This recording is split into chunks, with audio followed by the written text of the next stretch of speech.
Good morning student.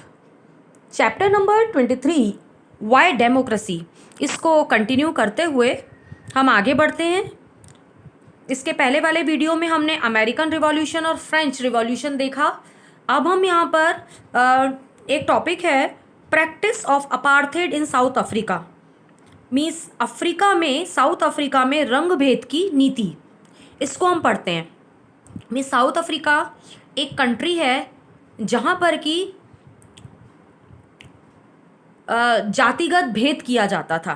ठीक है। The word apartheid means apartness. Apartheid का मतलब होता है अलगाव। मतलब वहाँ पर क्या होता था, अमेरिका में वाइट पीपल और ब्लैक पीपल लोग थे। ब्लैक पीपल मीन्स काले लोग, वाइट पीपल मीन्स गोरे लोग। तो वहाँ के जो वाइट पीपल्स थे वो रेशियल डिस्क्रिमिनेशन की जो नीति थी, पॉलिसी, उसको फॉलो करते थे। In South Africa, the white people followed the policy of racial discrimination called apartheid. Africa में जो, साउथ अफ्रीका में जो वाइट पीपल लोग थे वो जाति भेद अंतर को फॉलो करते थे, तो उसको अपार्थेड कहा गया। Under this the black, the coloured and the Indian people were not allowed to vote in the election. अब वहाँ पर क्या होता था कि ब्लैक पीपल, इंडियन पीपल्स को वहाँ पर वोट देने का कोई अधिकार नहीं था। एंड दे वेयर डिस्क्रिमिनेटेड, और वो अलग कर दिए जाते थे। And limited in the use of civic and other rights, और उनको दूसरे अधिकारों के लिए भी मतलब दूसरे अधिकारों का अदर जो दूसरे अधिकार थे उनके लिए भी वो फ्री नहीं थे, उनको यूज़ करने के लिए भी फ्री नहीं थे। उनको लिमिटेशंस, उनके लिए बहुत सारे लिमिटेशंस थे। These people were suppressed in almost all walks of life. मतलब जीवन के हर पहलुओं में उनको दबा दिया जाता था। They were not allowed to even use the parks and road meant for the white people. और उन लोगों को पार्क भी यूज़ नहीं करने दिया जाता था। मतलब वो लोग पार्क में भी नहीं जा सकते थे। वाइट पीपल्स, मतलब वो उस रोड पर नहीं निकल सकते थे जहाँ से वाइट पीपल निकल रहे हैं, है ना। तो इस प्रकार उनमें अंतर किया जाता था। The apartheid movement started in 1976 when a young boy named Hector Peterson protested against the discriminatory language policy of the white. अब अपार्थेड मूवमेंट स्टार्ट हुआ साउथ अफ्रीका में 1976 में, और जो कि एक यंग बॉय के द्वारा, एक युवा लड़के के द्वारा उसको उस युवा लड़के के द्वारा उसका विरोध किया गया। ठीक है। और उसका नाम था हेक्टर पीटरसन। ठीक है। तो ये भेदभावपूर्ण जो नीति थी उसका विरोध किया एक युवा लड़के ने जिसका नाम था Hector Peterson. Okay. He was brutally shoot dead, और उसको बुरी तरीके से उसको मार डाला गया। उस लड़के ने विरोध किया और उसको मार डाला गया। At this the people rose in revolt, और उसको देखते हुए वहाँ के व्यक्तियों ने आंदोलन स्टार्ट कर दिया। ओके, इतना आ रहा है आप लोगों को समझ में। The people had to undertake a long struggle for equality under the leadership of Nelson Mandela. अब वहाँ के लोगों ने एक स्ट्रगल स्टार्ट किया, काय के लिए? इक्वालिटी के लिए। इक्वालिटी मतलब समानता के लिए, मतलब ब्लैक पीपल और वाइट पीपल एक है, उनमें कोई अंतर ना किया जाए। और ये नेल्सन मंडेला की लीडरशिप में स्टार्ट किया गया। ये जो स्ट्रगल, ये जो संघर्ष, ये आंदोलन जो स्टार्ट हुआ, ये नेल्सन मंडेला के नेतृत्व में किया गया। अब क्या किया कि नेल्सन मंडेला ने इसका नेतृत्व किया कि रंगभेद की नीति को हटाने के लिए उन्होंने बहुत से प्रदर्शन वगैरह किए, तो उनको जेल में डाल दिया गया नेल्सन मंडेला को। और कितने सालों के लिए डाल दिया गया? 2 डेकेड्स। 2 डेकेड्स मतलब 20 सालों के लिए। एक डेकेड जो होता है वो 10 ईयर्स का होता है ना। तो 20 साल के लिए उनको वहाँ डाल दिया गया जेल में।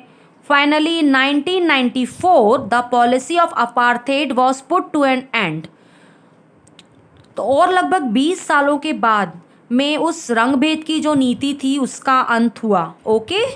With this the black and coloured people became equal in south Africa. और उसके बाद में साउथ अफ्रीका में ब्लैक और कलर्ड पीपल लोग एक समान माने गए। तो आया आप लोगों को समझ में कि किस प्रकार अपार्थेड की जो पॉलिसी थी उसको वहाँ से हटाया गया। ठीक है, अब हम यहाँ पर डिफरेंट सिस्टम ऑफ पावर के जो डिफरेंट सिस्टम है, मीन्स है ना, शक्ति के जो डिफरेंट प्रणालियाँ हैं उसके बारे में हम यहाँ पर अध्ययन करेंगे। यहाँ पर है there are different system of power in different countries, a system of power as per the type of government. ये पावर ऑफ सिस्टम जो है ये गवर्नमेंट का एक प्रकार है that is found in a country, जो कि कंट्री में पाया जाता है। In the previous class you have studied that there are 3 chief classification of government. Means आपने पहले की क्लास में, प्रीवियस क्लासेस में आपने गवर्नमेंट का क्लासिफिकेशन पढ़ा है, तो उसके आधार पर यहाँ पर देखिए 3 प्रकार का पावर्स जो हैं वो यहाँ बताए गए हैं आपको। फर्स्ट क्लासिफिकेशन इज डेमोक्रेटिक और अथॉरिटेरियन सिस्टम ऑफ पावर। ठीक है, डेमोक्रेटिक मतलब लोकतांत्रिक और सत्तावादी शक्तियाँ। सेकेंड गवर्नमेंट का जो क्लासिफिकेशन वो है पार्लियामेंट्री और प्रेसिडेंशियल पावर। पार्लियामेंट्री मतलब संसदीय और राष्ट्रपति सिस्टम। थर्ड आता है यूनिटरी और फेडरल सिस्टम। यूनिटरी मतलब एकात्मक और फेडरल मतलब संघात्मक शासन व्यवस्थाएं। ठीक है, तो इन तीनों प्रकार के जो सिस्टम है पावर ऑफ सिस्टम, इसमें क्या क्या अंतर है, ठीक है, इसके बारे में हम यहाँ पर हम जानेंगे। ओके, तो हम यहाँ पर देखते हैं डेमोक्रेटिक और अथॉरिटेरियन सिस्टम ऑफ पावर।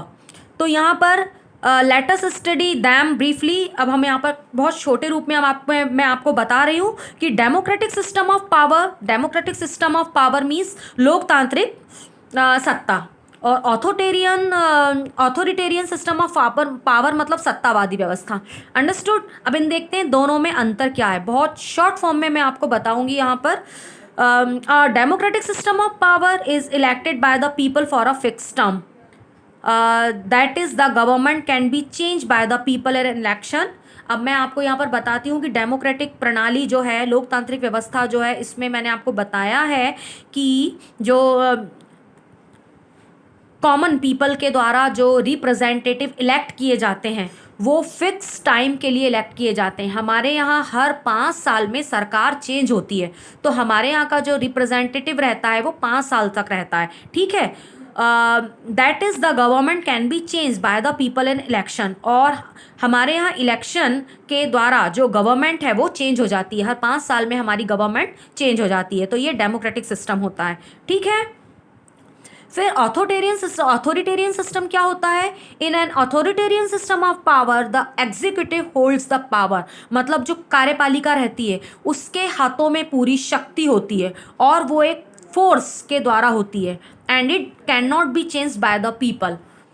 और ये जो गवर्नमेंट होती है, ये जो पावर जो होती है, ऑथोरिटेरियन सिस्टम जो होता है वो पीपल्स के द्वारा चेंज नहीं होता है। इसमें अंतर यही है। ठीक है ना, डेमोक्रेटिक सिस्टम में जो सरकार है वो चेंज हो जाती है गवर्नमेंट के द्वारा, परंतु ऑथोरिटेरियन सिस्टम में चेंज नहीं होता है। अंडरस्टूड।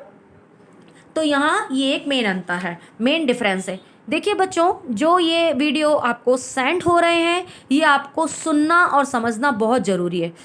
जब तक आप इनको सुनोगे नहीं आपको कुछ भी समझ में नहीं आएगा और आप एक्सरसाइज और क्वेश्चन आंसर को भी नहीं समझ पाओगे। इसीलिए आपको ये वीडियोस सुनना है और समझना है।